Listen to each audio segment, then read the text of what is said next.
Hey, I'm Zach. And I'm Jake. We are the Dirt Road Men. We just decided we need like a tagline or something. Yeah. Like an hasta la vista. Yeah. It's mine, you know, we gotta own it. Yeah. Please comment if you get that movie. Yes. Please comment if you have my copy of those movies and are willing to give them back to me.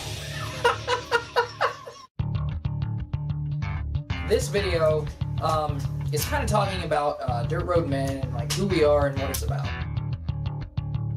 This is way marginally better than any vodka. This is my favorite brand of cigar, the Monte Cristo Classic. The Constitution shall never be construed to prevent the people of the United States, who are peaceable citizens, from keeping their own art. Hey, while I'm moving stuff around, I need to remember to do your Godfather movies back. Yeah, you do. I think I can get my wife to watch them. Good luck. I I mean, couldn't get mine. God, I forget how sweet that gets with the cigar. Sorry. I'm having Lefroy with my cigar today. because it's not really a whole lot different, content-wise, as like Peaky Blinders. It's just in America. Yeah. In the 50s. 60s, whatever. Depends on which movie you're watching. Yeah. Bounce Talking about the first one. But anyway, we're here today to talk a little bit about Drew Estate and their new line of unflavored cigars.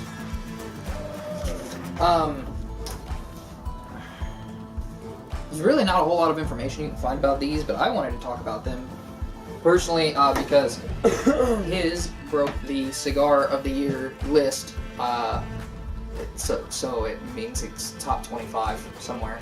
But it's somewhere on the Cigar of the Year list for Cigar Aficionado magazine, which is basically the gold standard for the cigar industry. Even though if you look at their Facebook page and stuff, they don't look that big. But you gotta remember how small the cigar industry really is, right? So, but we did a video on Drew Estate Isla del Sols a while back. And I talked about how I didn't like that they got a lot of flack from a lot of cigar snobs, if you will, because they make flavored cigars, which I think flavored cigars have their place in the cigar community, and they can still be done really well. Oh yeah. Yeah. There's nothing wrong with Isla. Yeah, and the acid cigars are good. They're just pricey, so we tend to go for like the Islas or Which I usually prefer over an acid, so. Depends on which acid you have, in my opinion, anyway. I think the Cuba is really nice, but the Blondie is just not as good. The cold infusion isn't as good. I think I've only had a Cuba. I like a Cuba better than the Java, or not the Java, the Isla. Fair enough. But anyway, so the main guy at Drew Estate, his first name escapes me right now, but his last name's Drew. Go figure. Decided he wanted to take a crack at unflavored cigars. He released 3. He released a Connecticut, a natural, or a sun-grown, and a Maduro. And it just finally kind of went to show the rest of the snobbier cigar community that, I want to say his name's Jason right now, but I can't remember, that he knows what he's doing. And I think they did a damn good job of that. They received a 90 rating, and like I said, broke the Cigar of the Year list in Cigar Aficionado. So it's really proof that Drew Estate should really be taken seriously, in spite of the fact that they focus on flavored cigars, just because they're really, really good at what they do. And I don't think you can undercut them. Also like the label, the little lion thing. I've seen it in a lot of places, so it's not like their newest thing. Oh yeah, it's called the Undercrown series, by the way. Yeah. I was trying to read what yours. It's a crown under the lion. Oh. I think they're really good. This is the first sun-grown I've had. I've had the Maduros up to this point. The cigar shop we go to finally got these.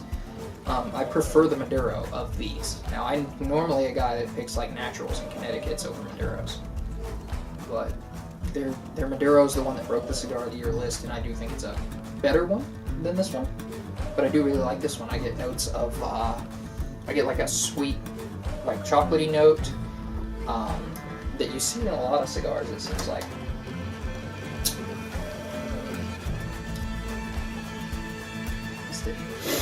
But there's also like a cedar note I get in mine that I really enjoy. And there's a slight spiciness on the finish, but not a real long. It's not a long finish on this one. There's a longer finish on that one that I enjoy. Can't really pick out any particular flavors. I just know it's smooth and it's nice. Yeah, it smokes really well. I'm getting like ridiculous draws off this one right now because I cut it way too big, which is making it harder for me to gauge flavors. But one thing I noticed about the Maduro is the longer you smoke it, the stronger it seems to get, and I kind of like that. Like it starts off easy and it breaks you into it. Yeah. Here at the end, it's nice and peppery and good. Yeah, I had one of these earlier this week. Vanilla, that's the other flavor I was getting. And all the way through, start Yeah. to finish, it was pleasant. I got it. It didn't start tasting bad until about the back end of the label. Which, if you can't find imperfections in the label, how early it goes bad tends to relate to how you're smoking it. Not always, but often. Like I bet mine will go bad sooner because I have this gigantic flipping draw. But yeah, I think these are very great. I think this one is a good, like, you've had a rough day and you want to come home to some real smooth and easy Irish whiskey and a real light and good cigar that you can just puff on and think. I think this one's great for that. I think if you're having some Lafroig, or a hefty man's whiskey, and you want to sit down and have a hefty man's cigar, and you just want to sit down and have some thinking time to yourself, I think that Maduro is a great cigar for that. But Drew Estate really is, the more I learn about them, the more I try them, the more I'd like to meet the guy that runs them, and the more I like their brand. Especially now that they're making unflavored cigars too, because I do like unflavored cigars, and I tend to like, even though I smoke the flavored ones more often a lot of times, mostly because they're cheaper. Yes. All of my favorite cigars are unflavored cigars. Yeah. With exception of the Isla. These weren't even $1 higher than the Islas, were they? No, I think they're like $1.50 more. But they're also a little smaller than the one the Islas usually get to. Yeah, if we got the Toro link, then I imagine. But yeah, I definitely recommend these cigars. I would give the Maduro a 10. I would give this one a 9. I don't know what you would give yours. Solid 10. It's definitely one of my tops. I think Drew Estate, the more they do, the more attention you should pay to them. Yes. They're a newer brand, and they're the most dynamic brand in my opinion. Well, let's compare the cigar industry with like the whiskey industry. Mm-hmm. You're a newer company and you're starting out. You just want to start selling products as soon as you can. More often than not, I think flavored cigars. Yeah, non-cigar smokers, right? They start with like Swishers or something a lot of the time, and they go into flavored cigars. And even I started mostly, if you make the exception for my first cigar with Momo, with flavored cigars. Yeah. So. And then like in the whiskey industry, if say you're aging bourbon, and you're wanting to do a straight bourbon, it has to be aged for 4 years. You have to sit on that whiskey for 4 years. You have to sit on your profit. Mm-hmm. Yeah, so a lot of people start making gin or other simpler products that they can sell quickly, or they'll source it. Which sourcing in cigars is a thing too, by the way. Why, I've noticed. It's like you'll get Well, a lot of places actually Sunburn. like have locations, right? Oh, Or they'll okay. source directly from the farmer, but there are companies that go to farmers. I can't think of their names right now, but they'll get tobacco from different farmers, and then you can go to them and source from them, like Gotcha. MGP. Okay. Except they don't own the farmers; they're not growing it themselves. Yeah. Fair enough. A little bit of fun knowledge about the cigar industry that I've been learning, because I learned a lot about cigars, but I didn't learn a lot about the cigar industry until we started doing these videos.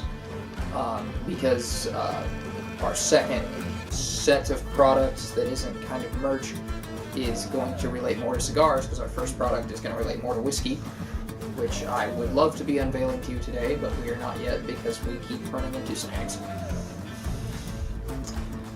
We're new at sourcing. You're 100% new to this. And Yeah. we're new at sourcing to America side, which is much more difficult than my previous businesses where I've sourced from India and shipped directly to the consumer. So, drop shipping if you're not familiar with that model. But I think, I think these are just great. So, solid 9.5 for Drew Estate's first attempt at unflavored cigars. First successful attempt. Yeah, I think they should keep it up. They could never put out any other unflavored cigars than these, and I'd be happy. Yeah. It's kind of like, if you've done, you can only do one thing as long as you do that one thing really, really well. So, yeah, I think that's it. Do you have any questions about them or anything? I know you don't have anything to add. So. I wouldn't know what to ask about them. Okay, fair enough. Okay, yeah. Do you know where their components come from? Mostly Honduran. Mostly But Honduran. they do source from a couple different places. I think some's from Nicaragua as well. You're going to see a lot of Nicaragua and Honduras. Yeah. But also you'll see like Ecuador sometimes and some other places. What, do you know, like, which bars come from where? No, I don't. Not right off the top of my head. I didn't write that down as much. They source them from the same place they source some of their other stuff. They're just pickier about how they're still picky about how they do their other cigars, with the exception of the Isla, which is actually like leftovers from 2 other cigars, right? Okay. Well, their leftovers are great. Yeah, I know. It's a leftover from the Java and something else. I can't remember what else. I can see that. You definitely get a lot of the... Yeah, chocolate and coffee, like Yeah. like a mocha cappuccino is the Isla. This has a light chocolatey flavor. This, I think, would go really well with some whiskey. I've got Sexton Irish whiskey. I think this would go well with the Lefroy. You have after, like a roast beef. Yeah. Or corned beef. Yeah, Vince, we're filming today. St. Patty's Day was yesterday, so. I'm having corned beef for dinner. Yeah, nice. But, I think that's it for us for this video, so, till we see you again, I'm Zach. And I'm Jake. We are the Dirt Road Men.